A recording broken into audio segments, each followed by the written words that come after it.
पिताजी के बाद अगर मेरी जिंदगी में किसी का स्थान रहा है तो आचार्य त्रिपाठी जी का रहा है।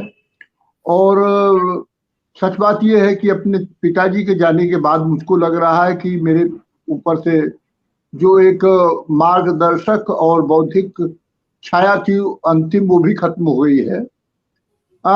मैं उनको बचपन से देखता रहा हूँ और मेरी बौद्धिक विरासत का आधे से ज्यादा हिस्सा उनका रहा है। मैं शुरू से जितना उनको करता हूँ कि जब वो इलाहाबाद यूनिवर्सिटी से जब उन्होंने एमए किया, उसी वर्ष तुरंत इलाहाबाद डिग्री कॉलेज, उस समय अग्रवाल डिग्री कॉलेज बोला जाता था, उसमें वो संस्कृत के प्रवक्ता हो गए।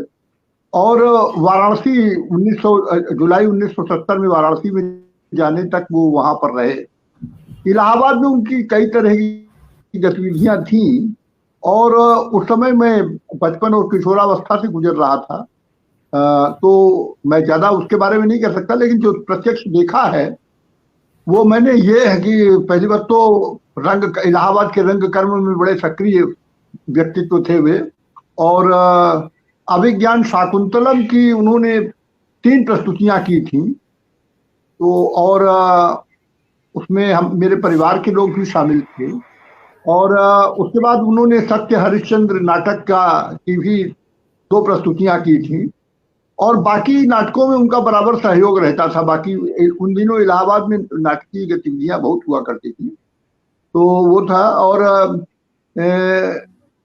उससे भी बड़ी बात यह है कि इन सब के बावजूद वो इलाहाबाद में एक सक्रिय कम्युनिस्ट के रूप में भी थे और विचार गोष्ठी के लिए विचार केंद्र नामक एक संस्था चलाते थे। वो बाकायदा उसमें हर हफ्ते किसी न किसी गहन विषय पर मार्क्सवादी ढंग से चर्चा होती थी। और और इससे भी बड़ी बात एक और है, मैं जानता हूं, जो मुझे बाद में मालूम हुई कि एमए करते ही वो अध्यापन के साथ साथ उन्होंने अपनी पीएचडी पूरी की। और पीएचडी उस समय, समझिए आज से 6 दशक पहले, उन्होंने अपनी पीएचडी पंडित राज जगन्नाथ पर पूरी की थी।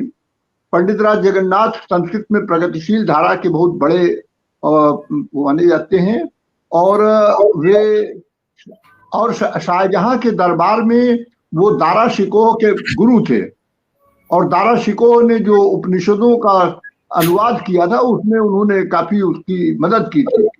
तो ऐसे पंडित राज पर उन्होंने अपनी शोध पूरा किया था।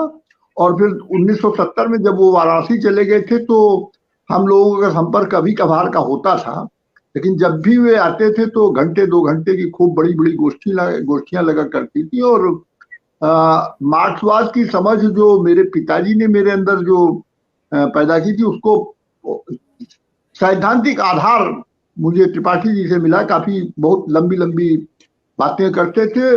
और सबसे बड़ी बात मेरे पिताजी ने और डॉक्टर त्रिपाठी ने दोनों ही ने बताया था कि कैसे मार्क्सवाद हमको क्लासिक से जोड़ता है या क्लासिक को हम कैसे मार्क्सवादी ढंग से समझें। ये इस पर उनका प्रारंभिक काम था। गोष्ठियों वगैरह में बहुत कोई लिखित ऐसा उन्होंने किया हो मुझे नहीं मालूम, किया है बाद में, बहुत भाषण दिए हैं, भाषणों में आया है। उस तरह से कोई वैसी किताब उन्होंने नहीं लिखी जो मेरे पास आई हो। मेरे पास उनके पास ज्यादातर जो शोध पत्र वगैरह उन्होंने लिखे हैं या उनके भाषणों से मेरा परिचय रहा है। और सबसे बड़ा काम तो उनका बाद में नाट्यशास्त्र पर हुआ है।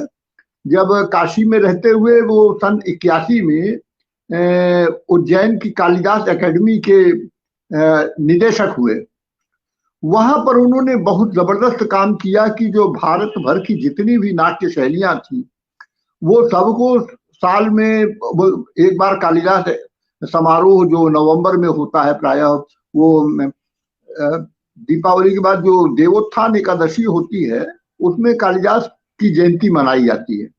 तो उसमें वो तमाम नाट्यकर्मियों को बुलाया करते थे। बड़े बड़े उसमें नाट्य प्रस्तुतियां भी होती है और खूब विचार विमर्श हुआ करते थे। और उसके अलावा साल भर इस तरह की गतिविधियां हुआ करती थी।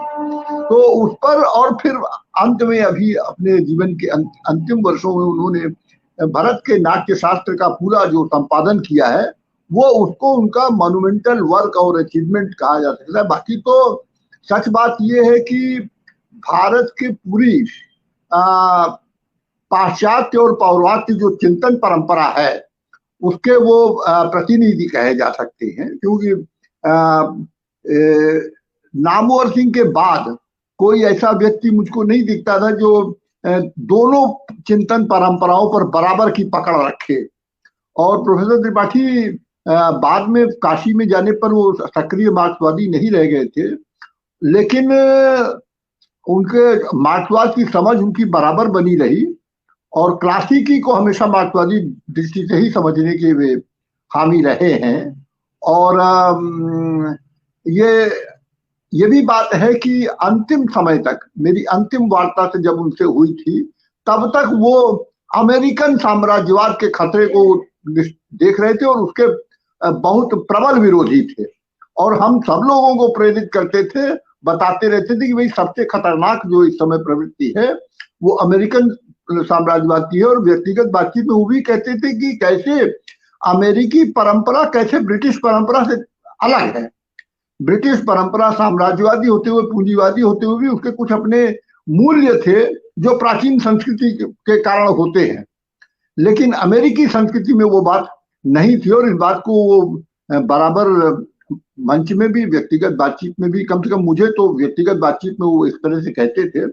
क्योंकि बाद में मैं सरकारी नौकरी में था, अलग अलग जगहों में था, तो प्रायः उनके सभी भाषणों में मैं नहीं रह पाता था, लेकिन इलाहाबाद में जो भाषण देते थे या एक दो बार मैं उज्जैन में या काशी में जो उनके भाषणों को मैंने सुना, उसके आधार पर मैं बराबर ही कहती हूँ कि जो पूंजीवाद के जो बुराइयां हैं जितनी अच्छी तरह से वो समझते थे, बहुत कम लोग उतनी पकड़ रखते हैं। तो इसलिए मैं अपने वैचारिक गुरु और जो वास्तविक संबंध में मेरे फूफा जी, उनको मैं अंतर्मन से भावांजलि प्रस्तुत करता हूँ जी।